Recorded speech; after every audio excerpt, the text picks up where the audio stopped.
I think, as a board. And then we've got Sarah and Mark from the communications team. It's Mark's first week, I believe, and so you'll come to observe. Sarah, it's about your 170. Whatever, you're not new. And then we've got our two new non-exec directors, still waiting for their various checks and things and bodies to be done, but they're nearly done, and we know we're nearly there, and Faye's holding his head in his hands, but it's fine, it's fine. So we've got Brian, and then we've got Zafia. So welcome, you're more than welcome. And we've also got John with us today, who's here for Ray. And at different times on the screen, we may be joined by people. Some of the respective chairs are going to dial into the meeting to observe some. So I'm not going to call them out and say who they all are. But if you notice different people bobbing in and out or different names, that's what's going on. And as far as I know, we've got Katie on there as well. So I think that's who we're joining on screen. I think John Crasher, who has sent his apologies for this part of the meeting, is joining us at some point. So he may appear on there as well. Okay. And then in terms of our apologies, we've got Altaf, who's abroad, Ray, John, who I've just explained, Sugra, who's I think just been unwell, and Mohammed, they're not joining us today. And everybody else, I think we've got around the table. So, for the benefit of our guests and the new people, is it okay if you do a round of instructions? I've said I'm Helen and I'm the interim chair. If we're successful with the chair appointment, I'm thinking this might be my last chairing activity. She says it should be, shouldn't it? If we get on with that process, that should be good. So it might be short and sweet, so don't get to know me too well. And I go to my left to Laura. Hi, I'm Laura Parsons, Associate Director of Corporate Governance and Board. Morning, I'm Paul Rice. I'm the Chief Digital Information Officer here at Bradford Teaching Hospital and up the road at Airedale. Louise Bryant, I'm a Non-Exec Director from the University of Leeds. Julia Levenuk, Non-Exec Director. Morning everyone, Matthew Garnett, Finance Director. And Tabitha Levenuk, I'm Personal Business Manager, just giving me. Hi everyone, I'm Seth Adler, Chief Operating Officer and Deputy Chief Exec. Good morning, Karen Dolan, Chief Nurse. Morning, Fanny Mann, Interim Director of HR. John Bolton, I'm here as the Deputy Chief Medical Officer for HR. Karen Walker, Non-Exec Director, couldn't remember. Morning everyone, Barry Senior, Non-Executive Director. Hi, Advocate, Chief Exec. Okay, so that's those bits out of the way. So I think we're good to get going with the minutes of the meeting that oh, sorry, I've jumped over a bit. See, this is why Laura sits here pointing at me.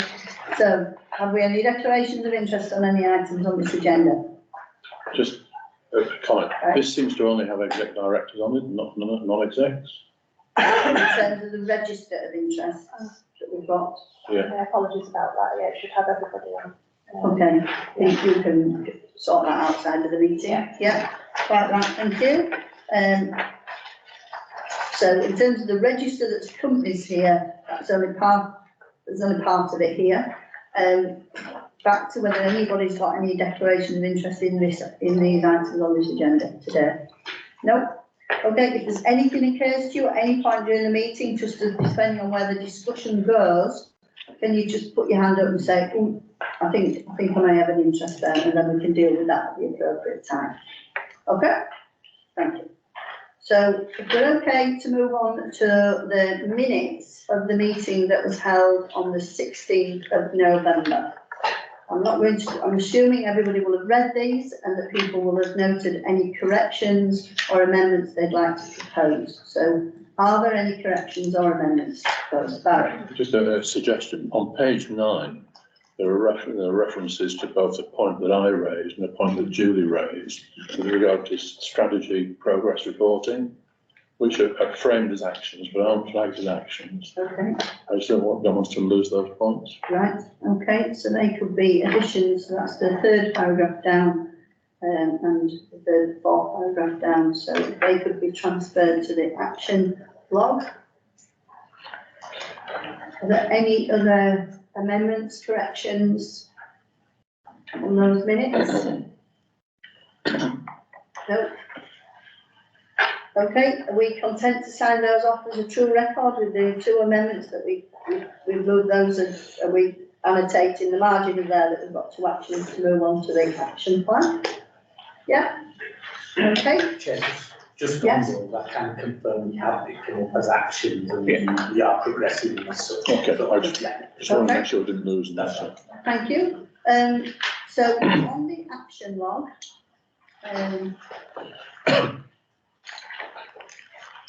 yeah, it's on my page. Apologies that I'm operating with paper today. I do try and go paper light, but I can't get my head around Team Engine, and I'm not going to stay long enough to try and So if you're wondering why I'm not being paper light, that is why. So if we work through the actions, thanks for that update, Sarge, on those two from the board. In terms of the first action on here, as you can see, that's now been closed. That's going to the Council of Governors. Yeah, So so an update on that. yeah, it's just to say, we may not take it to the formal meeting on the 6th of February. I think we're just checking whether it might be better to arrange a separate session Okay, rather than contribute to the formal meeting. Yeah, we'll just see how the agenda's looking. okay, the agenda's looking quite neat, isn't it, for the 6th of February? Okay, thank you. So the health inequalities waiting status has now been added to the planner, so we haven't got a date for that. I would suggest, although the action is closed, it probably needs to stay on here so we don't lose sight of the date when it's to come back. The next item is on the work plan now for March. We will be discussing maternity and neonatal services today in both parts of our agenda, so we will be able to pick up that action in there as suggested. The digital annual report, has it got a timeline for that?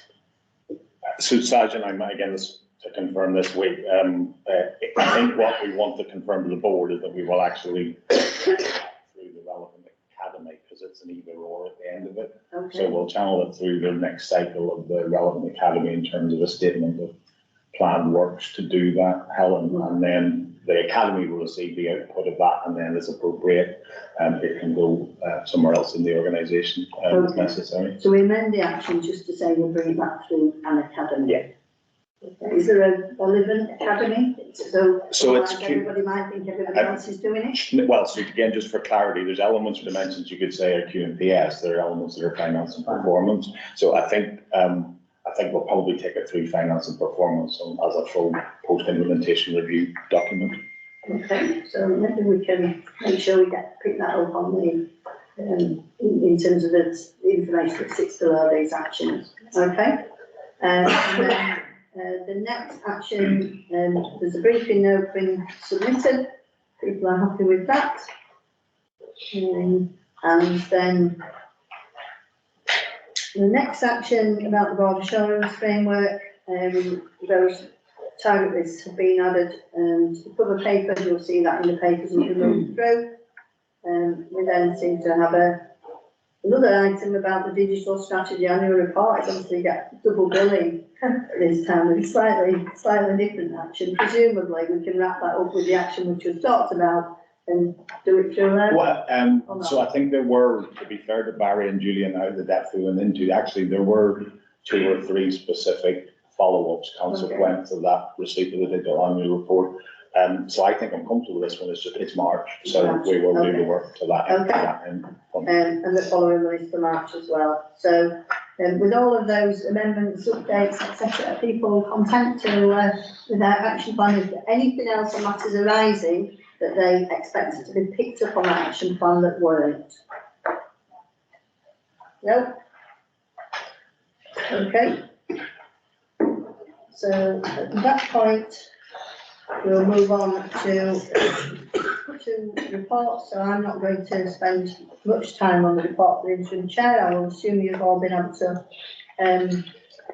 read the detail in here. Just to a couple of things I do want to just pull out. Obviously, we're welcoming our 2 new non-execs who I introduced earlier. just want to update on the chair appointment process that I referenced, the interviews for that are on the 2nd of February. We've had a good field of candidates. We are expecting to shortlist at the Council of Governors NRC on Friday, I think tomorrow.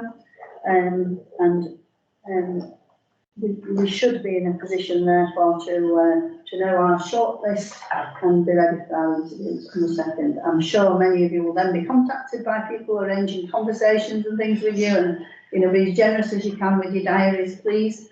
Also I know a number of you are involved in stakeholder panels, etc. So that's progressing well.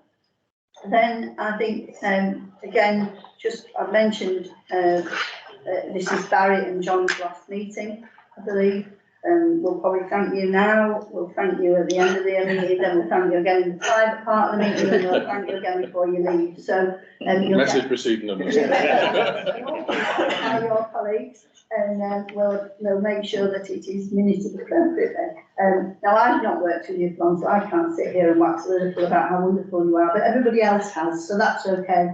I think you've been, from what I understand, a highly effective non-exec who's brought a lot of wisdom and rigour to this board, and I think everybody's very grateful for that. Thank you for that. And when John's in the room, I'll say some nice things about him, he's not here yet. I'll save that for later. Okay. So the other thing just to note, and I guess it's just around the Council of Governors election, so that process will launch just sort of into February, so there will be quite a lot of activity in that area that you'll again need to be aware of, and no doubt we'll get updates in due course.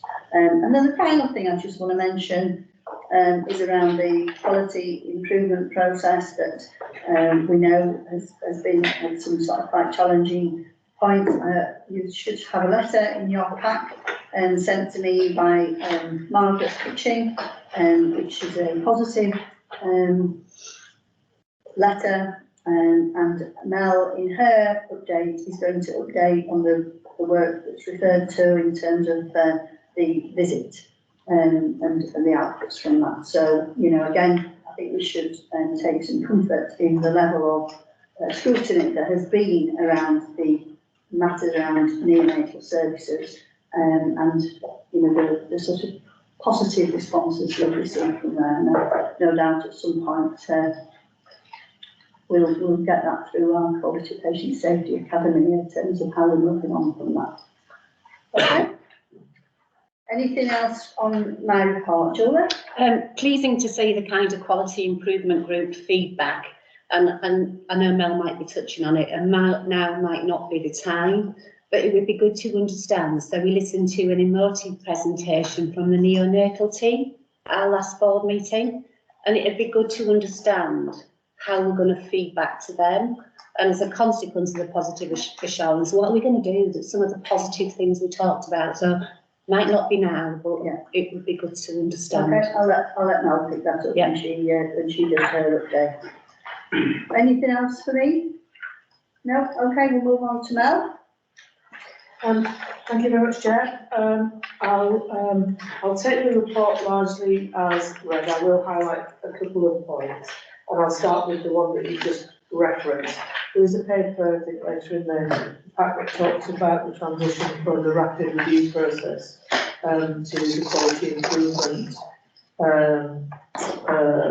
group, and this is a board overseen by NHS England. It was constituted as a direct response to certain allegations made by the former chair following his resignation. That called into question the efficacy and the safety of the care delivered on our neonatal unit, and it's been a very detailed and protracted process, very inclusive of clinical staff in particular, a very robust analysis of our processes, procedures and documentation in relation to the care delivered in units and the way that we have investigated incidents and events occurring in that particular area.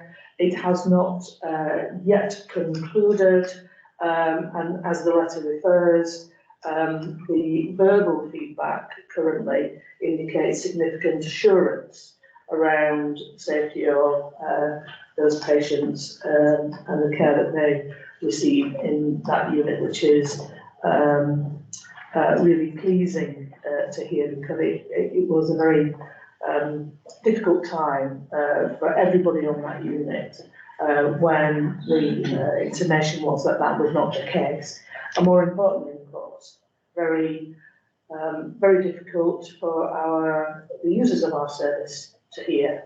Both those on the unit at the time, you remember the coverage perhaps in national media, and those who maybe planned to use the services at some point. So it's incredibly pleasing to receive this sort of interim update from the retiring Chief Nursing Officer for the North Eastern Yorkshire region in advance of receipt of the final report and the conclusion on that matter in the quality assessment process. Karen may wish to add something when we get on to the maternity and neonatal update. With reference to the remainder of the report, as you can see, our strategy is on the wall there. We talk about patients, people, place and partners. That's how my report is constructed. Incredibly important to reference both the strikes, industrial action on the part of junior doctors in December, and of course, since this report was written in the period that we're talking about today, there's been a subsequent longest ever continuous strike of junior doctors right from the beginning of January, which is traditionally one of the most challenging times for the NHS in any event. So I want to just pay tribute to all of the clinical teams who provided some really fantastic care for our patients throughout that period, enable them to remain safe and well cared for. That, of course, is in relation to the patients who are in our hospital on the day that we have a strike, on the week that we have a strike. The sort of hidden impacts adversely are on those patients who are waiting for appointments, for tests, for procedures and for operations that we were forced to cancel to enable our focus to shift to the provision of really safe levels of urgent and emergency care. And we're very minded about that and keeping the condition of those patients under consistent review now that they have extended waiting times. But thanks to everybody involved in planning for and maintaining those services over that strike period. You will see some of the impact it had on our performance in terms of cancellations, but in other areas, our performance in the months that we're talking about today, December and January, have been consistently very strong, and I'm sure we'll allude to some of that in later reports. Our capital work in terms of the establishment of the surgical day case unit at St Luke continues, as does work to take our endoscopy unit, a new exciting, really exciting proposition for a brand new state-of-the-art endoscopy unit is progressing. In terms of our people, we have now received under embargo the first cut of our staff survey results, and we are working through those, and people will hear about those in due course. The other parts of the report refer to what's happening both nationally and in our place. Our work as being a partner in the West Yorkshire Health and Care Partnership, and also as being a member of West Yorkshire Association of Acute Trusts. Nothing I want to particularly highlight from those, Chair, but happy to take questions. Okay, any questions, Julia? So the paper talks about the council's financial position, and I know we work closely with the council, but we look at our performance and how much it's impacted by local authority beds. Will we be inputting into the consultation that's going to happen as part of that? And I understand the scale of their costs, but clearly it's a risk Charles? So, last Friday, Helen was there, I was there, and we were, at the Bradford District and Craven Healthcare Partnership Board. It was Lorraine O'Donnell, the new Chief Executive of the Council's first meeting. She's newly arrived, and ever since she had arrived, actually, has been very much consumed by addressing some of the significant challenges that are now apparent in the resourcing for local authority services. And as part of that has had to put proposal together which will be consulted upon, which will go to council, and to try and shape an interim budget in acknowledgement of a significant financial deficit, with a request to Treasury for emergency funding. We await the outcome of that in recognition of the impact of them not achieving that, which will be far greater than if they do achieve it. And if they don't achieve it, they will have to consider Section 114, which is effectively the local authority will be bankrupt. We have discussed with council colleagues, both Lorraine and our directors of adult and children's social care, some of the impacts of the proposed reductions in expenditure that are going to be consulted on, and we are, as a healthcare partnership, looking to try and mitigate those, and also look at the opportunities presented by a likely similar scenario emerging in the health part of the health and care partnership, when we are fully sighted on the operational plans and the financial allocations for the coming year, which would see both the council and ourselves having to make some really difficult decisions about what we can afford to continue to fund and how we deal with those things that we cannot continue to fund. And so we are working really very closely together. And what the situation we will respectively find ourselves in forces us to do and catalyses us to do is to think about, as a partnership, those opportunities where we can quite appropriately do things once and avoid waste and avoid duplication, and create some savings through working at a critical mass in serving the population that we jointly serve. So, yeah, we're very excited on those, Julie, and we're involved in helping mitigate them. Okay, and we're talking through some of those things in Finance and Performance Academy, but it might be as some of the closing the gap work develops, both with ourselves and the council and together, we think about having a more detailed discussion together at board about, because some of those things might be stark. Yeah. Just a really obvious point, but this has been flagged. I spoke about it. People Committee at Place in December, it has been flagged and is a risk on that register as well. So we will pick it up, one level up, and obviously it features in each of the academies because it will impact. So the mention of risk, do we think it's reflected appropriately on our own high-level risk register? It doesn't seem to be. I don't think it is. I don't know whether it's in detail like that. Yeah, I don't think it is explicitly, but I think it can either be mentioned explicitly, or we can weave it into the overarching financial risk that we have in any event. It crosses a number of risks, doesn't it, whether they're operational or financial. You could encompass it into the overarching financial one, but similarly with the capacity impact as well. Yeah, I guess it's legitimate, it's significant.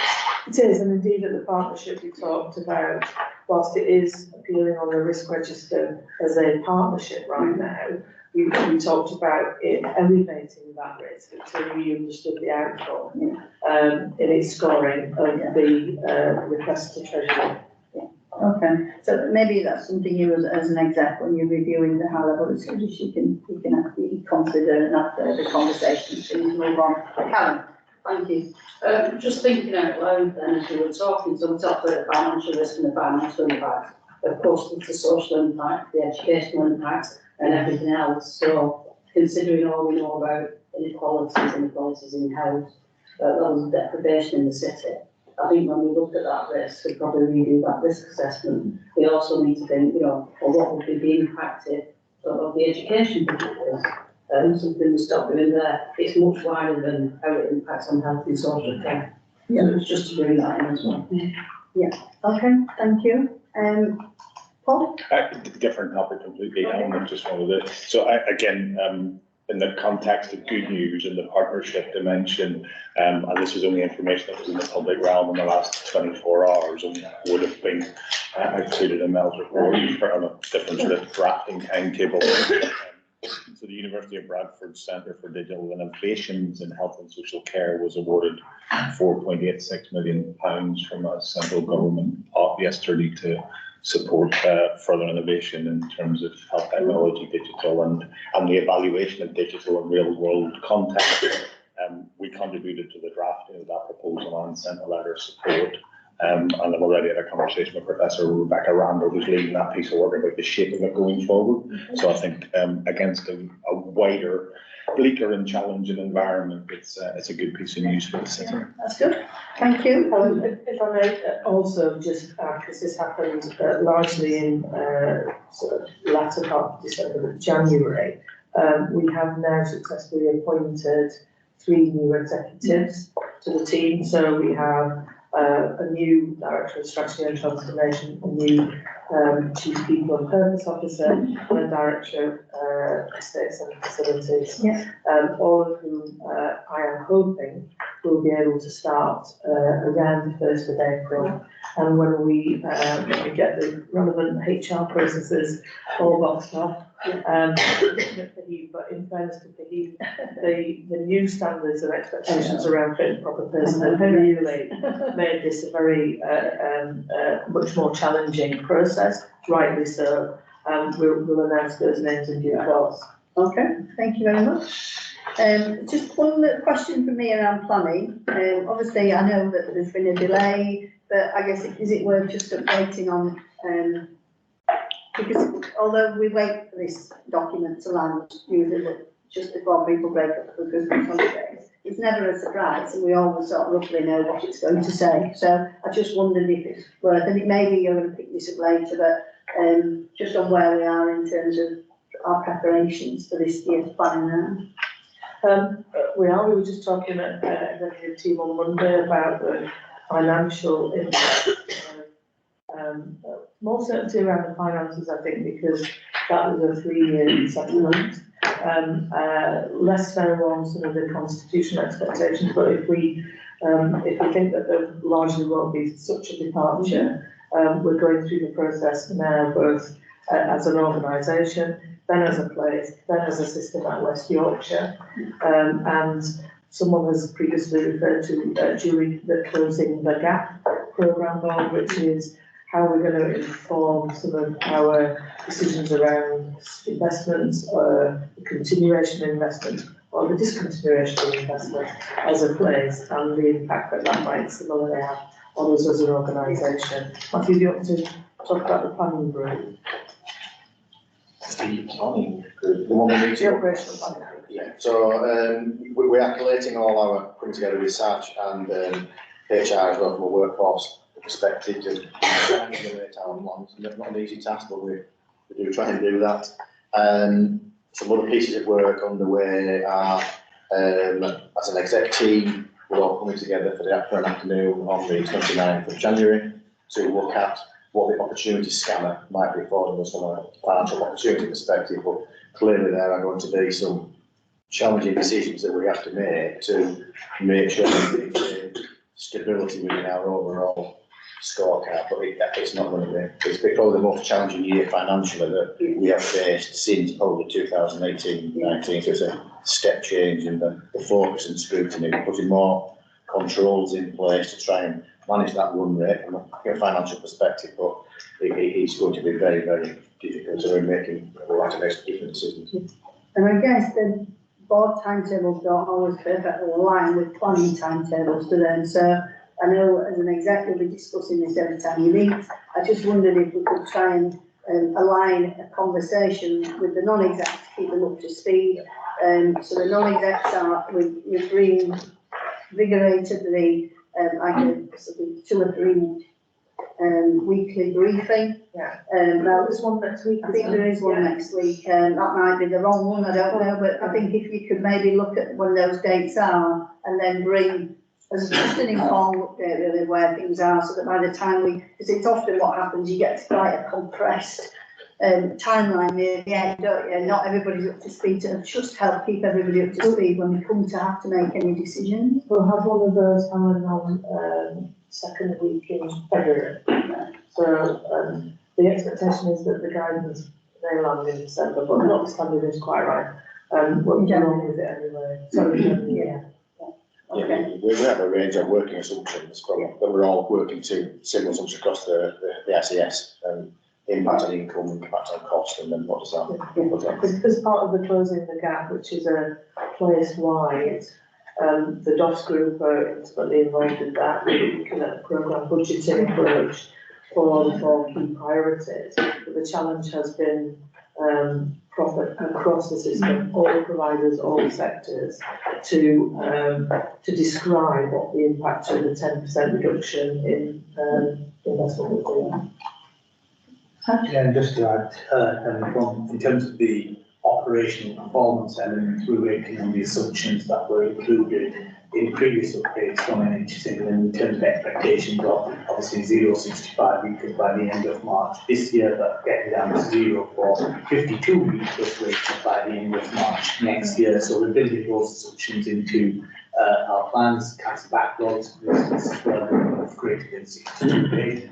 And of course, when the final guidance does land, we will be able to refine based on that. But certainly the plans, both bottom up and top down, in terms of what we've achieved to date, but what we also think we will be able to achieve through capacity that we have available within CSUs is currently being worked up. And what we're balancing that with is over the course of this last year, we've had quite a significant sector, insourcing, outsourcing, but that's come at a financial premium. So we're running through various models which basically say, without that independent sector or insourcing support, where would we land in terms of that activity? So at the point we get the formal confirmation of what positioning, we'll be able to say, yeah, so this is what we can deliver for this amount of money, and this is what we can deliver for X amount. And then we're overlaying that with a big push now on GIRFT and the work that's happening at the moment around further faster. So we're looking to try and really harness the productivity gains that we can achieve in it as well. Okay, thank you. Thanks for that update. We're okay then to just receive your report. And if we move on now to the Board Assurance Framework and High Level Risks, and over to Laura. Thank you, Chair. So I'll start with the Board Assurance Framework and then make a pause for a comment on that and then go on to the high level risks. So in terms of the Board Assurance Framework, which sets out our strategic sort of longer term risks, there are just a couple of things to update around that since last time. So risk 2B.2, which relates to recovery backlogs and increased demand. The score for that one has been reduced from 16 to 12. That's because of some positive work that's been undertaken to clear the backlogs. And the second point to highlight is a new risk that's been added, which we discussed last time, and that relates to board leadership and governance. So that's been added at the end of the back document. Because it cuts across all objectives, and also it's not aligned to a particular academy, so it'll be reported to ETM and then directly to board. So the board has asked to sort of review and approve the addition of that risk. So yeah, I'll pause there if there's any queries or comments on that. Any questions? That's fine, it's a good clear report, thank you. No, yeah, okay. Okay, so then the high level operational risks, I'll just go through sort of some of the changes that were made in the November and December risk cycles. So there are a couple of risks which had reached their target date for being mitigated. I think both of these are going to be extended because they haven't reached their target date yet, target score as yet. So the first one relates to the haematology service, and the second one is around risk that staff don't follow the correct processes on EPR. So the target mitigation dates will also be amended. In terms of new risks, we've just had a new risk that's been added, and that relates to histopathology. It was initially raised by the women's CSU, but ETM noted that that could have an impact across all different CSUs, any that rely on histopathology. So that risk is going to be reviewed and broadened out. There were a couple of other new risks which were proposed, a couple which had increased in score relating to fire hazards and roof leaks over at Heaton House. But ETM discussed that and felt there were further mitigations that could be put in place, and that needed to be considered, and then the scores should be reviewed. So that will come back to ETM for consideration when they next review the risks, which will be on Monday next week. There was one risk which was closed relating to the increase in cost of gas and power, and that's because gas and electricity is for up to 25 and 26, so that's covered. There were 3 changes in risk score, one relating to nursing and midwifery staffing levels, that's reduced from 20 to 16, given some of the newly qualified nurses which are now in place and sort of international recruitment. The risk relating to the mortuary has been reduced from 16 to 12, given the procedures that are now got in place to manage that. And the risk around hemodialysis has been increased from 15 to the 20. Due to the issues there and the risks around capacity there. And finally, there was one risk which previously was proposed to be reduced in score, and that's 3881, which relates to pharmacy vacancies and the impact on medical reconciliation rates. So that was proposed to be reduced from 16 to 12, but ETM wanted assurance that the reconciliation rates had improved before agreeing to that. So there has been an improvement from 60% to 68, but ETM wanted to see further improvement before the score was reduced. So that's remained at 16 for now. And then there were just a couple of risks which had gone past their review date, which will be reviewed. And like I said, when ETM review the risks next week, we'll see the updated version first.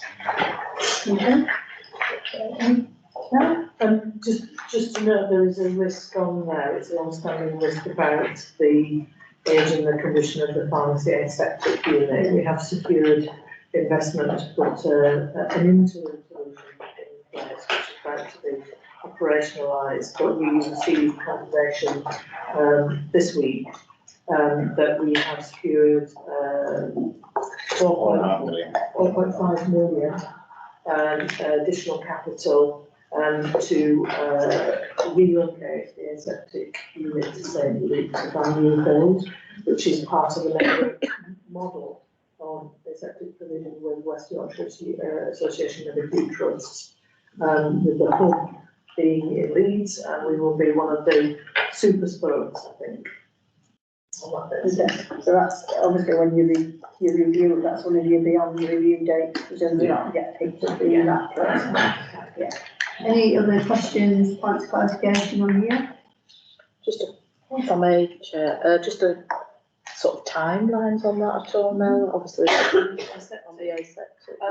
We had a slight challenge with the interim solution being commissioned, which caused some delays. Zach can explain that, and then the timelines for the money, we won't start to receive the money until financial year 24-25, and it will be an in-year build, I think. So just in terms of, I think there's 3 levels to this. The first one in terms of keeping the existing aseptic unit running, lots of additional work there around SOPs and cleaning methodology within there so that we can keep that safe. We have had the physical temporary unit delivered to St Luke's hospital site. This is the aseptic unit, very specialist provision.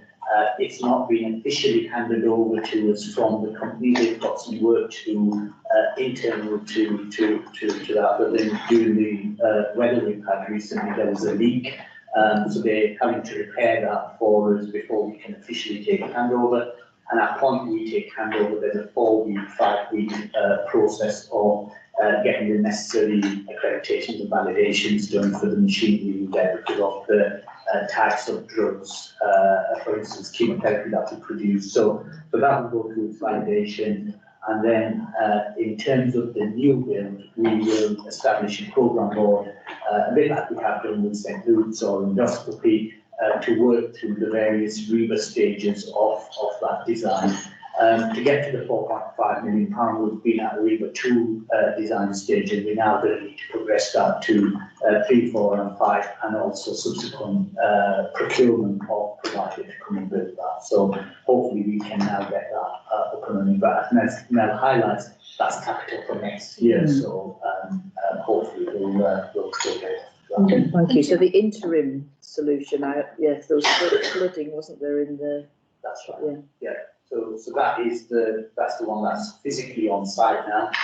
We're just awaiting commission, and at the point it gets handed over to us, we can then do the validation tests that we need to do for it. So I'm hoping that's in. Okay, thank you. Matthew? Just think that's really positive, securing the funding, but it also releases space on the BRI site, which is already unbelievably cramped in pharmacy, so that'll provide a further opportunity. Okay, thank you. So I just one other query, it was about the risk to haematology and the proposal that this is now amended for what will essentially be a year. And sort of just, I guess, a view on that. Is that appropriate? It seems an awful long time to delay action on something that's a 16 risk. I don't know if I'm dropping that on somebody in here, or whether it's something we need to take on to your review. Well, I can comment. So there is quite a lot of ongoing regional work in terms of the haematology services. Some of it's aligned to the regional work on non-surgical oncology as well. But this is probably more focused across the place between Airedale and Bath in terms of haematology. There is significant development in terms of appointments to our workforce as well, consultant and non-consultant grades. So things are progressing. I agree the timeline, I'm not sure how the dates are determined, but it might take us that long to reach a risk of 6, I suppose. But we are making progress as the months go by. Okay, so maybe, I guess, maybe when the exec review will be a bit nuanced a little bit, because it might start. Yeah, I mean, what we do know is, since this risk was manifest, we are in a much stronger position than we were. And we have made a number of consultant appointments, which have really kind of strengthened the service. The work I think that's alluded to here is part of the probably the forward plan or the acute collaboration that we're looking to do with Airedale. And it speaks more to that taking longer than the resilience of our current service. Yeah, I agree with that. That's it. Yeah. Helen, we are tracking that through People Academy as well, so the risk is a staffing risk and it does come and we talk about it every month. Okay, thank you. So with that, we're off to confirm whether we're assured that we've captured the risk appropriately, etc. And the addition of the risk in the 6 on the FAP. Everybody happy to do that? Yeah, okay, thank you very much. Thank you, Laura. So moving on now to our report from the chair of the QPSA. So we've got 2 reports in, or 2 months to cover off. I think you're going to leave off on the side.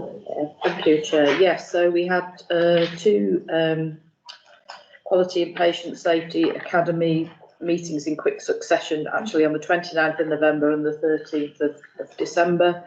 I'll take each meeting separately if that's okay, although there is some overlap in some of the challenges we discussed.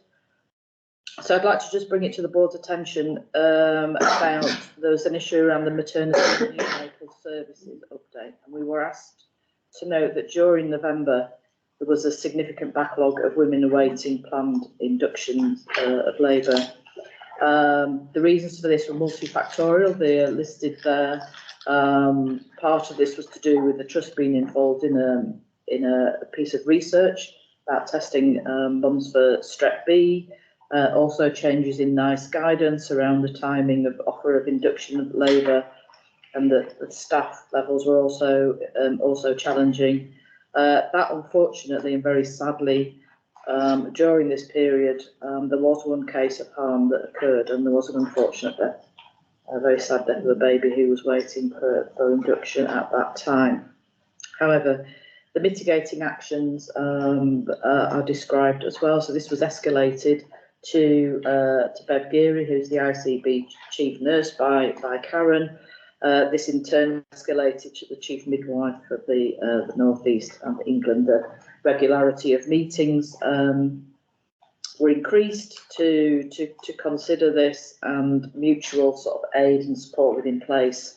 Neighbouring trusts was taking place, but it's just to note that there was serious harm there. It's not noted in the next report for December, but there was a conversation that some of those causal factors were actually reducing in terms of the staffing levels. I mean, Karen could say something additional if she wanted to do that. So the other thing that I'd just like to bring to the attention of the board was the discussion that we had about health inequalities. And we just discussed really the way in which the information was presented, the difficulties in gaining assurance really about the actions and the impact of the actions and the outcomes. And we've discussed how to improve the metrics around assessing our health inequalities. And one of the things that we discussed, and the reason that I bring it to the board really is because Karen's here, because it might be something for the People Academy to consider, was that obviously we have a diverse staff here, and how we bring them in to help us think about our health inequalities action planning and strategies, and how we are approaching that. So that was the main things from the November meeting. Before I move on to December one, are there any questions or queries about that? So it might not be for Louise, but when we're going to participate in a research project like that, do we do a risk assessment? I don't know if it's you, Karen, sorry. Yeah, it's a national project, so it's not Okay, just yeah. us. Okay. And they've actually looked at it, because one of the things I said was, why not, if that's bringing more people being brought in for induction work, but then that's causing a higher risk. And it was actually wrong, if you know someone's threat being positive, which can cause stillbirth in babies as well, then if you can find that out, that's got to be a balance of risk as well. Okay. So the national project is continuing, and I believe it's up for evaluation in April of this year. At the same time, most of the other, in fact, all at any one time or other of the hospitals in our region were seeing similar delays in backlogs. And we actually put in place daily meetings to go through this. Now, there was a number of reasons which Louise has already mentioned. So that the Strep B research was definitely one of them, because that would say, when you swallow mum, if the Strep B positive, and you bring the baby in, mum into induced units earlier, we wouldn't have known that. Changes to the Saving Babies Life bundles and the work that we're doing to reduce stillbirth as well. And then the impact of staffing, because this of course happened at the high point of staffing gaps in any cycle around that October-November period. So we were acutely aware of it on a regional basis, and linking in with the LMMS as well. So it was much bigger than just us deciding to do a research trial. It was bigger than that. Okay, thank you. It was just in relation to the point that the in relation to health inequalities and how we're monitoring and reporting that.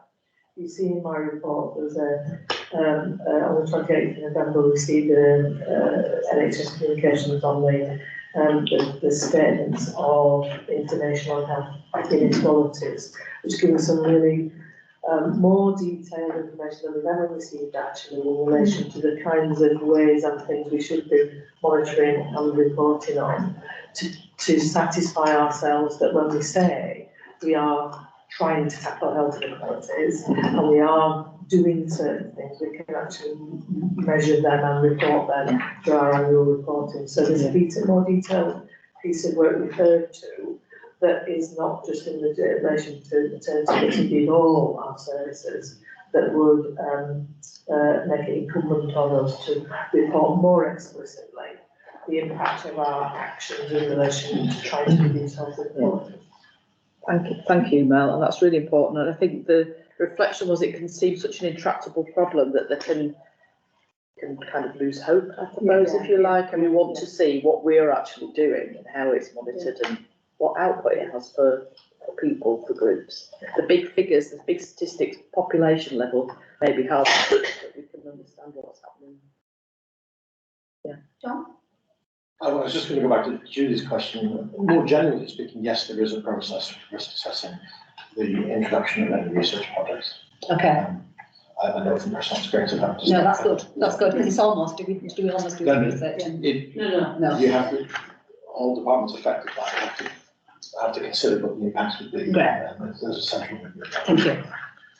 Can I just ask Karen as well, because you mentioned it, and it will save us doing it in the update piece, the point you made around induction and those backlogs. You just want to just give us that, because you and I have spoken outside the meeting, but just have that additional layer of assurance, really. We actually have, I think it's bulleted in that point as well, so, at that time, it was escalated very, very quickly. We put in extra layers of staff. We worked closely with the clinical teams to do more inductions of labour.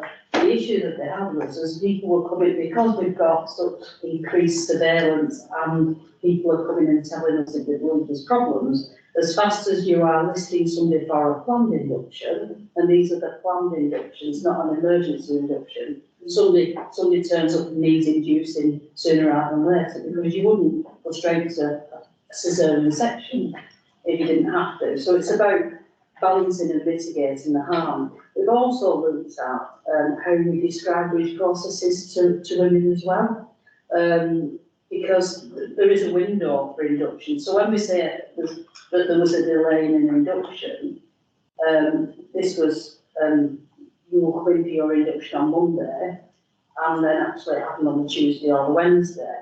If a woman cannot come in for a planned induction, there are a number of safety checks that are put in place as well. So they are invited and strongly encouraged to come in for a daily check, which includes a review by a midwife or a doctor, and that includes monitoring of the baby and the mum as well, including the CTG monitors, which are the ones that go around and look at the baby's trace and heart rate.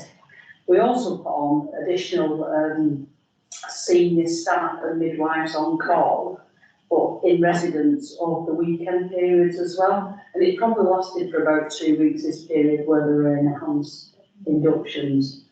From a wider trust point of view, we have a daily safety huddle that happens trust-wide, and then each different departments and CSUs have safety huddles as well. So this was raised and reviewed at our safety huddle, trust-wide, and also at our executive safety huddle that they have directly afterwards. So we had absolute numbers and sight of this all of the way through, and there was conversations having with other trusts. So, for example, I know at one point we were looking at moving women to Calderdale, for example, but there is again always a balance of risk. So we've also got the neonatal unit, where we take some of the sicker babies that not everybody takes.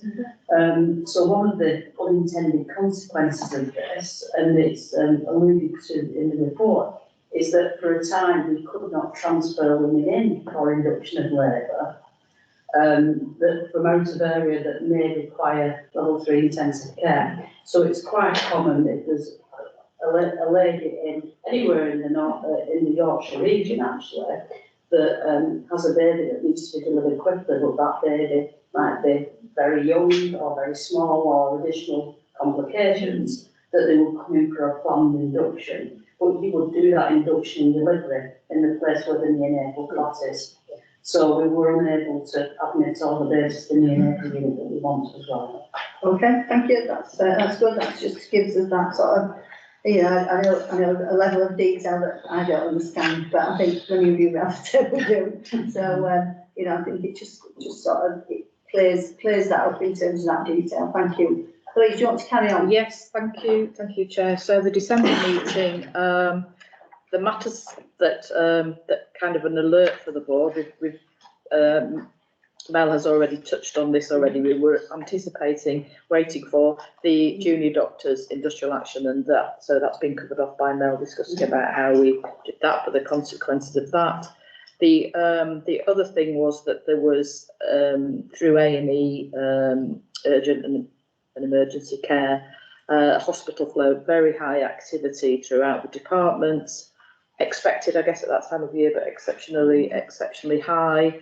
Pressure on beds, and at that point, obviously, additional challenges coming up with the junior doctors' industrial action. However, I'll ask Mel to come in if you'd like to at this point.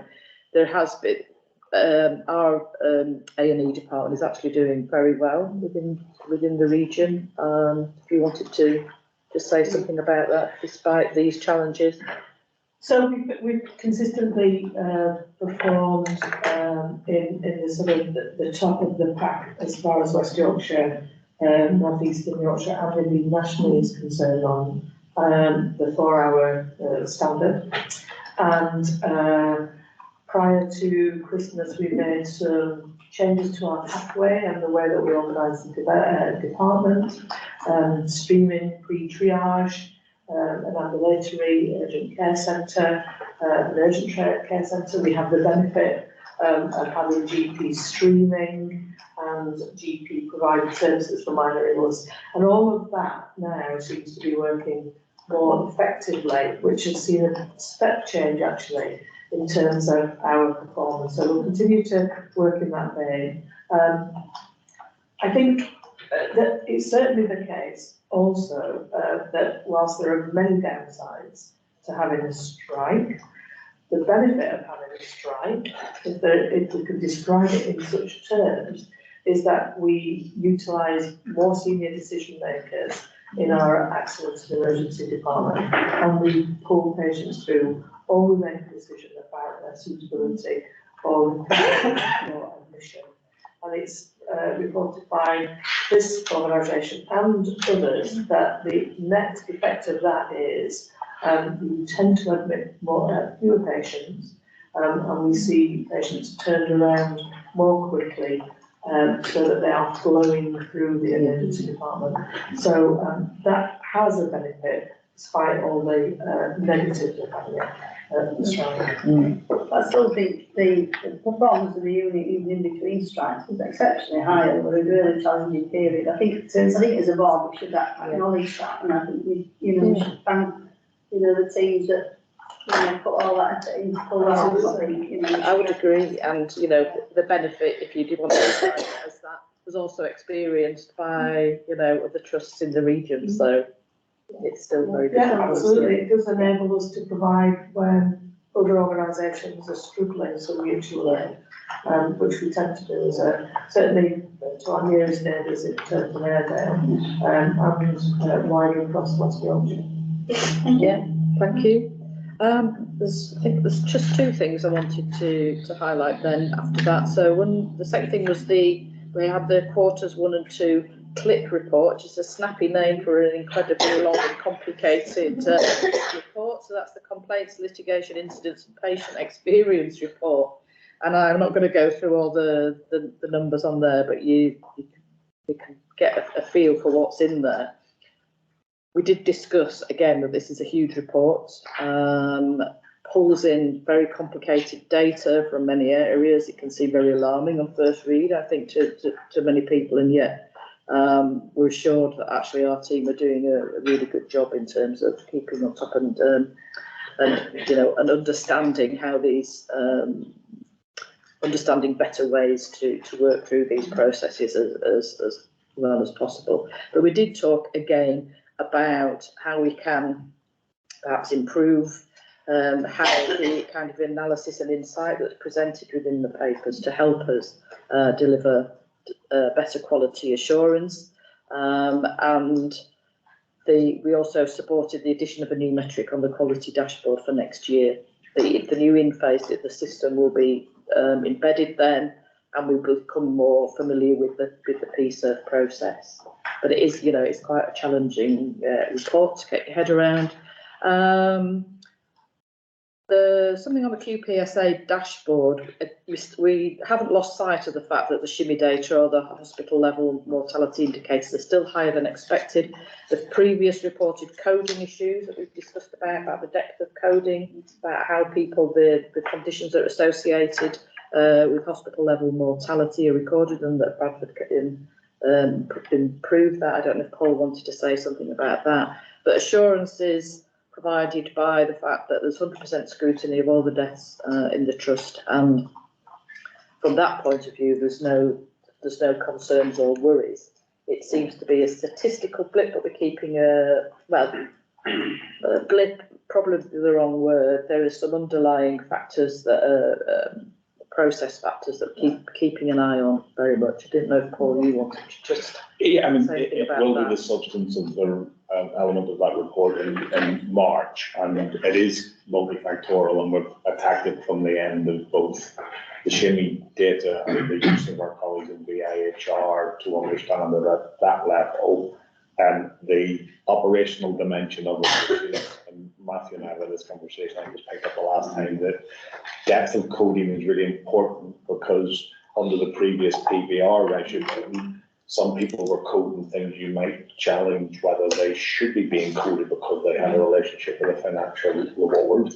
And then the other bit where there appears to be a latency between when do we supply the data and what report do we get back, and then when we've corrected our supply, which I have a note to the effect that we've corrected our supply, it then takes a time for that to feed through to the way in which the report comes back from central colleagues. But those three factors will all feature in the They'll feature in that update report for March. Yeah, okay, thank you. Thank you. And just to assure that we have regular updates on that, we look at the QPSA.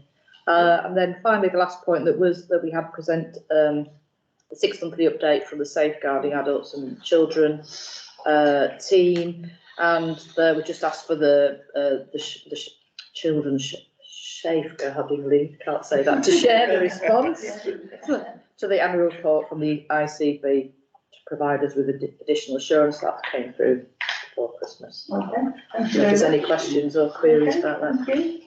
Is there any further questions? Obviously, we're going to just go into a bit more around maternity. It's not a question, but if I have questions, I could add some additionality. You add your additionality. Are you So adding that it on excellent maternity or report. adding it on other things? No, it's just I wanted to draw board's attention to two important things that Louise has touched on. So one is she mentioned interface and the other she mentioned PSERV. So we have changed from our incident management reporting system, which was DASEX, to InPhase this week. So if anybody's got a screen, you can see it there. Far more intuitive, and we also went to PSERV, which is the new way of looking at what we call incidents from the 1st of December. And we'll just draw these two together, because what's evolving is InPhase is a more intuitive system than what we've been used to. And PSERV allows us and encourages you to look at things thematically. And I was in a meeting around end of life care just yesterday with the consultants, and we were saying about there are a lot of incidents or complaints that involve people who have died that don't get flagged to the specialist palliative care unless there was a tick in the data box that said specialist palliative care. So what we're actually doing, we're using this because it's more intuitive to search around that and then look at any things around patients who are patients who die to see what we can do better. And it gives an opportunity to be far more intuitive. So that's hugely positive. The other point to make is on the Safeguarding annual report as well. Both reports, whether that be children or adults, show an increasing demand on the services and increasing numbers coming through. So the workload that is being undertaken, the increased scrutiny following the death of Star Hobson have all led to that. Thank you. Okay, thank you. Okay, well, if there's no further questions, I'm going to move on to your bit now, Karen. So we obviously have a raft of information in our papers, which I know the QPSA does in detail. And so Is Laura going to get something? Yeah, Sarah's going to join us. Ah, right, okay. I was thinking that wasn't happening with it. I agree. Yes, we've just got to Yarvik. So we've just had the update report from the Quality Patient Safety Academy, and obviously they provide that high level assurance, and I know a lot of the information that's in our packs today have been through that process. Yeah. So, if you just started, and we have talked about the induction delays, and we have talked already about the research study and the impacts that it had. So you don't need to cover those if you were going to highlight those specifically. We've done that a little bit. So what I'd invite you to do, I guess, is just draw to our attention out of this raft of papers the sort of absolute highlights you think the board need to know. And then we also need, of course, to sign up the maternity incentive scheme. So you don't need to worry about going through the level of detail you may sometimes go through. I think we've all had that. I think we just want to hear from you what what the things are that you think this board really needs to know. Thank you. Thank you very much. So yeah, I think you probably just answered it for me, because there were a couple of things in this particular suite of papers that just needed board minuting, that you were assured that they have been through QPSA and that they provided that assurance for sign-off purposes. So, to be perfectly honest, if you're happy with that, then probably don't even need to go through any highlight papers. They were the bits that were around the perinatal mortality review tool elements, attain. So some of those papers that require for MIS sign-off, just to say you were happy with that they have been formally approved, and therefore we can document that in board minutes to say that those actions are complete. Well, let me just check the double measure in terms of whether colleagues had highlighted anything within those two specifics that they wanted to raise any questions on while we've got you. No? Then I think we can leave that as appropriate. That's perfect, thank you. And I think really just the one thing to draw attention to is the really positive LMNF assurance visit that we've had. So I think we often come and we talk about the bad things that's happening, but actually they came on a particularly challenging day, but despite that they were able to feed back to us how engaged, committed the staff were, how they were able to articulate all the challenges that we were experiencing, but also articulate what we were doing to try and manage those situations. So we were pretty proud that day, I've got to say, of the staff and the team effort. So they really did a great job. And yeah, I think that is worth drawing out for board attention. And again, just to reiterate that the pressures from November have been managed. We did get them to a point where we have had backlog. We've seen a slight induction backlog again, but I would say we're no different from any of our neighbouring organisations at the moment. And I think also from an escalation perspective, I think our challenges in November have actually enabled us as a system to address them in a better and more robust way on a daily basis. So we've kept those assurance meetings in on a 10 o'clock daily basis, so that we can look and mutualise across the system, which often isn't there. But I think it means that we're able to demonstrate and highlight how we're all working together and trying to support each of these systems as well as our individual organisations. And from a board perspective, I think that that's very welcomed, isn't it? That, we know things happen, we know things we wish didn't happen, but the fact that we've got that openness, that response, that learning, I know the academies, they're part of their whole sort of philosophy is around learning.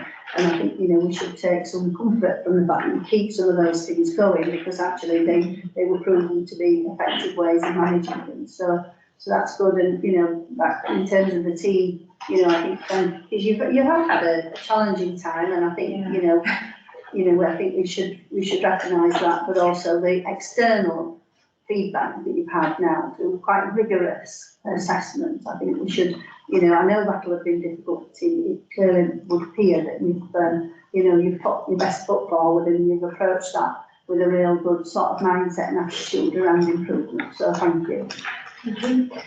So with that, that's it. We've got a question from John. It's not a question actually, it's comments. So Sarah talked about being proud, and I as a board member are listening and proud too.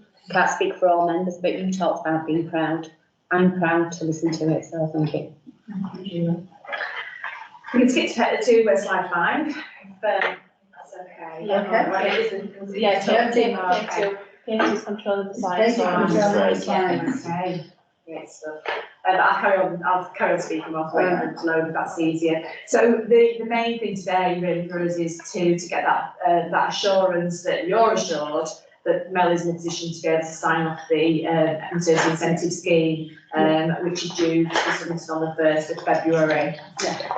So where we have managed to declare full compliance for the last 4 years, it's increasingly becoming more difficult year on year as the standards expand and the level of detail and scrutiny required expands as well. But we've managed that successfully. This year hasn't been without its challenges again, particularly that we've only had a 10-month turnaround to do a year's submission, so that has been quite difficult, but we've got there.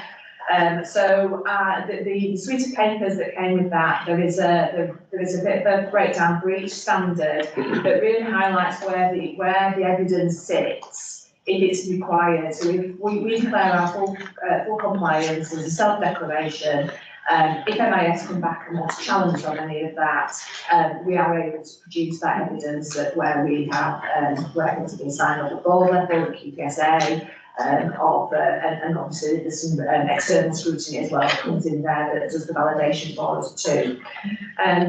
So as part of the board reporting process, the actual those monthly papers serve as the main driver for getting the MIS things through. So rather than bombard people with things in one go, it's a steady trickle throughout the year, and hence why that sign-off is really important. But we also do that. One of the conditions is that board do have a presentation that is talked to that enables you to make that decision to sign. So the same summary has been shared already and agreed with the accountable officer for the ICS and the ICB, and also the lead midwife for the local maternity and neonatal system as well. So it's already been seen. They are assured as it stands. It's just down to us guys now. So if we could just move to slide 8, which I know is a bit of a jump on. We do believe that the standards for each of the 10 safety actions have been met, subject to safety action 1, which is around the perinatal mortality review tool.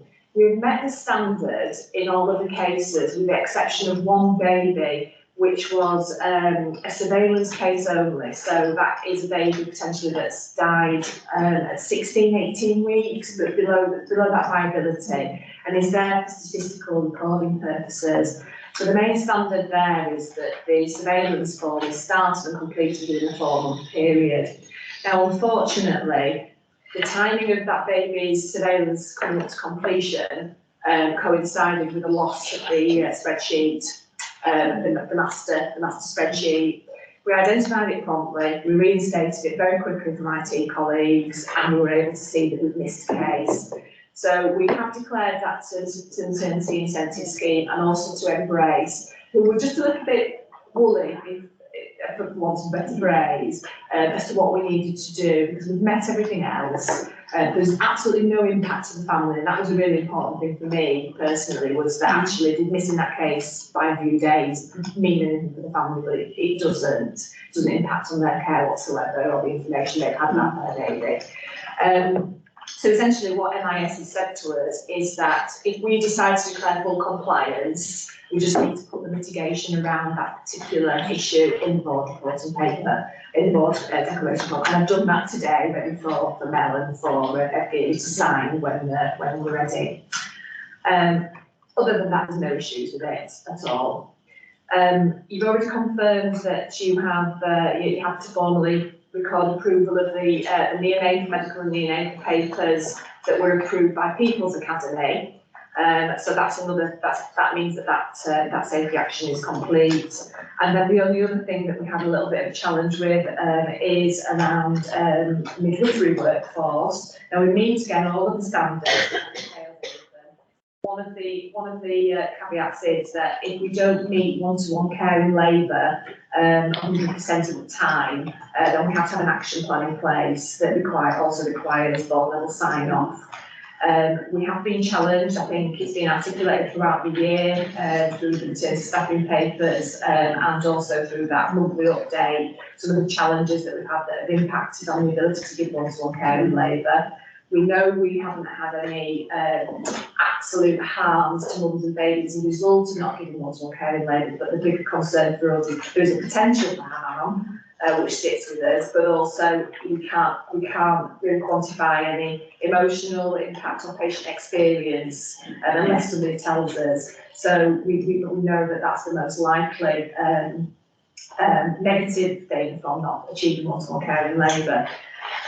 So the risk assessment action plan, which is appendix 3, I think, for this particular bundle, just requires that level of time. Now, what we've done is rather than do a separate action plan, we've incorporated into our risk assessment and risk register entry. It's monitored on a 3-monthly basis. It is quite fluid. I would say it's monitored more than that, to be fair. It's monitored on a daily basis, if I'm honest, because that's constantly part of our flow management throughout the unit.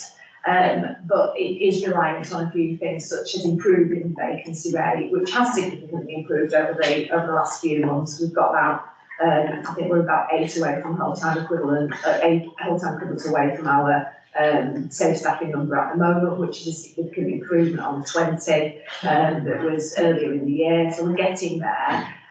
The increased rates of pay really helped us in November. So being responsive is helping us to manage some of those situations. So it's really difficult to give an absolute deadline as to when we will achieve this, because it is so fluid, but for board assurance, it's just something that I just want to express. We are constantly monitoring and constantly trying to preempt. So if we know that we're going to have any staffing challenges, we're looking in advance as to can we work a bit differently, can we pull non-clinical midwives, for example. We've started using some of our gynecology nurses now supporting us on our antenatal and postnatal wards, not to do midwifery tasks, I absolutely stress that, but to be able to do things like a drug round. They're registered, they can give a drug round. So those little things that just impact on the ability of the midwife then to be able to do the midwifery care, and just to again have a registrant who can respond to an emergency situation, you can pick the phone up. So we're thinking outside the box as much as we possibly can. We've also got, as I said before, all the escalation processes in place.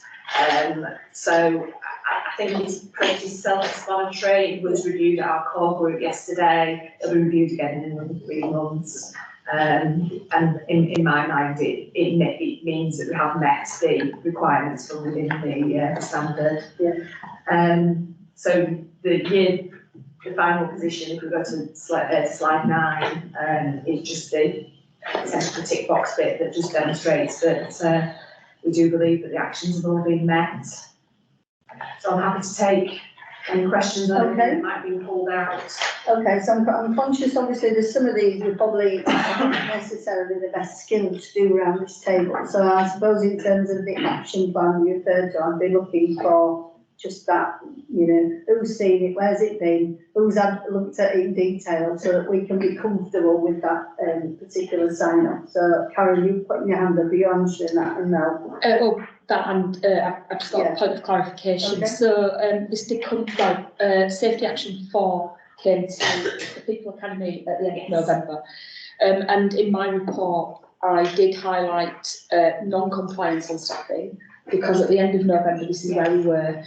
So I just want to clarify, because we were talking about the perinatal medicine standards being met based on having the right staffing, junior medical grades cover, and qualified in specialty nursing in the unit. And so when Sam and NADA came to present, they told us that we were non-compliant at that point, but we obviously went through all the action plan. We were comfortable with the mitigation in place. So I just want to clarify, because you're saying we're compliant, and at the end of November we weren't. So is it because progress has been made over December that we can now say that that's a green box? So it's compliant because within the standard, if you are non-compliant, if you've not met the BAPM, so forgive me because I'm not from the neonatal world, I can't remember what the acronym is. British Association of Perinatal Medicine. Yeah, there you go. So, well done, yeah. So we don't meet BAPM standards for both neonatal, medical and nursing. However, we haven't for the last few years. Yeah. What we've been able to demonstrate is our action plan is clearly showing progress towards working Yes. towards it. And that's the stipulation within the standard, is that if you are non-compliant, have you had an action plan which is approved and can demonstrate its progress? So that's what makes us compliant overall. And the Academy, just for record, did take assurance on the significant progress made, but the challenges were accepted as fewer trainees across the region and time taken to train people to qualified status. So we did cover it off, but I just wanted to clarify the point about non-compliance. No, thank you, that's really helpful. Mel? It was just to say, I attended the West Yorkshire Health and Care Partnership Board on Tuesday, where Bev Geary reported her contentment with our assessment of our compliance with these. I think there are a couple of trusts she has signed off, ours being one of them. More likely with her, actually, Helen, and other organisations in West Yorkshire are still working towards that deadline of the 1st of February. Good, okay, so that's a bit of additional assurance, Louise. Thanks, Sarah. The issue about the one-to-one care, I've come through the QPSA regularly, the concern that you have about women's experience that you don't know about. And I'm just thinking about what you said about we don't know unless women tell us. Do we ask women and men that? Yeah, so we do. So that does come through in small numbers sometimes in the national survey. So I mean, sometimes we get it in complaint. We do get things through in complaints, and actually, I can't recall a complaint that's been through the maternity that's actually cited. I didn't have a midwife in labour at any point, so it doesn't seem as big a problem to women as we probably think it's a bigger problem than they do sometimes. But we do know from the maternity survey that there have been episodes where women cited in that they felt that they were left alone at a time when they were vulnerable. And I although it doesn't say one-to-one care in labour, that to me would come under that umbrella. So our subsequent action plan that we are trying to co-produce at the moment with our maternity and Neonatal Voices partnership, we'll definitely be focusing on the actions that we've got as a service to try and improve one-to-one care in labour, but actually it's bigger than that. So it might be that the woman didn't need one-to-one care that clinically, but actually she might have felt that she needed somebody. So actually how do we improve and be more responsive to women when they're feeling vulnerable and needing our support? So we're working on that action plan as a separate thing with the maternity and voice partnership, and that will come. It'll certainly go to patient experience group, it'll go to QPSA as an item on its own once that's done as well. Thank you. I suppose just linking it to the health inequalities, you may intuitively know some women who you kind of feel that you need to make than others, but okay, thank you. I mean, I think it's fair to say that I think we're quite purist. I think in our reporting and recording as well, and we are currently looking at a birth record security tool that will help us both with flow, but actually with that coordination ability to be able to say, actually, do I need to rethink? They're really experienced practitioners, but actually when it's a really busy unit, sometimes it's good that something might flag up and say, oh, you could perhaps do something different here. So we're looking at other methods that will support that potential reallocation of staff. But there are, if you're looking after one woman, it's very difficult sometimes to then be pulled away from her to go look after somebody else. And I think sometimes that they end up looking after a woman in labour, but they've potentially got a postnatal in the background. So they're saying they're not giving one-to-one care in labour, but probably in essence they are really giving it. It's just that they're being very transparent because they've got another person that their names attached to. So we're looking at how we can strengthen that and make that better for the midwives, but certainly better for the women as a result of that. Thank you. Okay, thank you. So I think with those sort of questions and those full responses, I think that should, providing colleagues agree, give us that level of assurance. The final one from me was about the one-off. So, you know, like I said, there's a one-off, things happen, it's clear, it doesn't appear to be an ongoing issue or something that's happened lots of times, but it is literally a one-off. And I guess my question would be, is there any learning from that that's actually just you've been able to put in an improvement at all to make sure that doesn't happen again? So we do have quite a, we've been doing this for many years now, and it's all been very robust. It unfortunately coincided with in personnel, our bereavement midwife, who supports our fail-safe officer in checking, is on maternity leave, and we hadn't recruited into her post, so it was literally that nobody noticed that it was missing for a couple of weeks because it was moved on annual leave, and the person who would normally do that was off having her own baby. So we're quite confident now that it shouldn't happen again. That post is being temporarily recruited to cover maternity leave, and it's looked at least once a week, if not once a day. No. So I guess in the mitigation that goes in, Yeah. whether you've done this already, it may be worth just really sort of labouring that point, Yes, so to speak. Yeah. Sorry about that. Oh, dear. I know, sorry. Because I think from my understanding, how the challenges come and go is that ensuring agencies are one-off, and B, that there's absolutely that fully rounded view that to prevent that one-off happening again. So you've probably already, given you're the expert and I'm not, you've probably already covered that. But, okay, so so if we go, obviously we've had a whole set of things in terms of assurance. Then we've got some very specifics.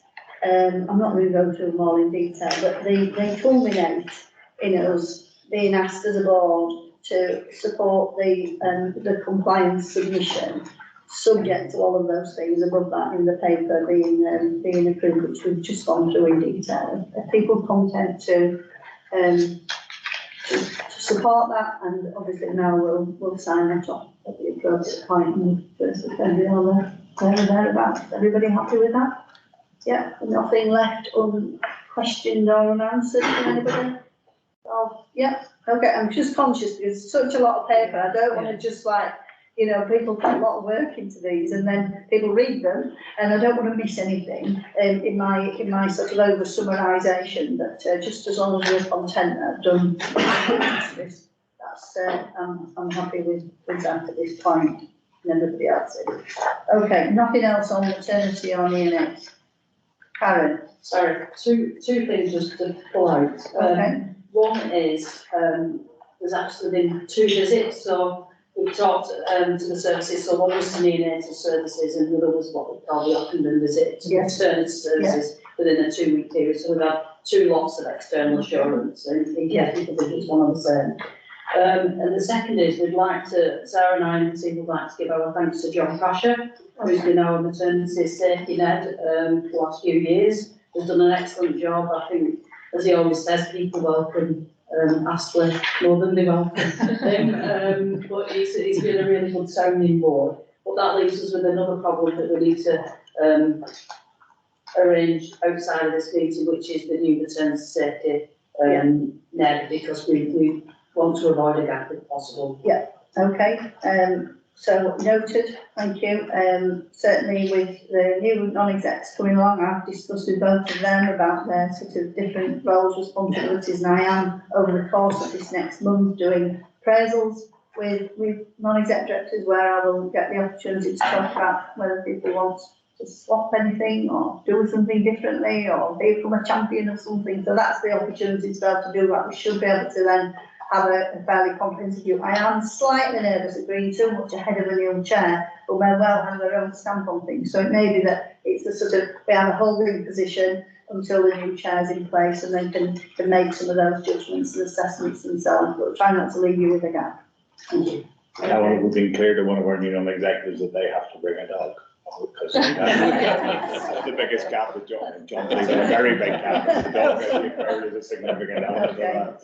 Okay, thank you. All right, so we've just got one more item in this section, which is the proposal to establish a maternity neonatal task and finish group. You're welcome to stay for this if you want.